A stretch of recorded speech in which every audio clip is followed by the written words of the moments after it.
മൂന്നാറിലെ ഹോർട്ടികോർപ്പ് കേന്ദ്രത്തിൽ വിജിലൻസ് പരിശോധന. കേന്ദ്രത്തിന്റെ പ്രവർത്തനം സംബന്ധിച്ച ചില പരാതികൾ ഉയർന്ന സാഹചര്യത്തിലാണ് മിന്നൽ പരിശോധന. പ്രാഥമിക പരിശോധനയിൽ ചില പൊരുത്തക്കേടുകൾ കണ്ടെത്തിയതായാണ് വിവരം.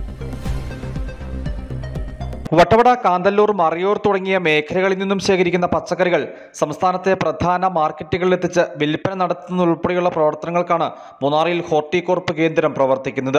ഇവിടെയാണ് വിജിലൻസ് സംഘത്തിന്റെ പരിശോധന നടന്നത്. കേന്ദ്രത്തിന്റെ പ്രവർത്തനം സംബന്ധിച്ച് ചില പരാതികൾ ഉയർന്ന സാഹചര്യത്തിലാണ് സംഘം മിന്നൽ പരിശോധന നടത്തിയതെന്നാണ് വിവരം. പരിശോധനയിൽ കണ്ടം ചെയ്ത വാഹനത്തിന്റെ പേരിൽ പണം മാറിയതുൾപ്പെടെയുള്ള ചില പൊരുത്തക്കേടുകൾ കണ്ടെത്തിയതായാണ് സൂചന.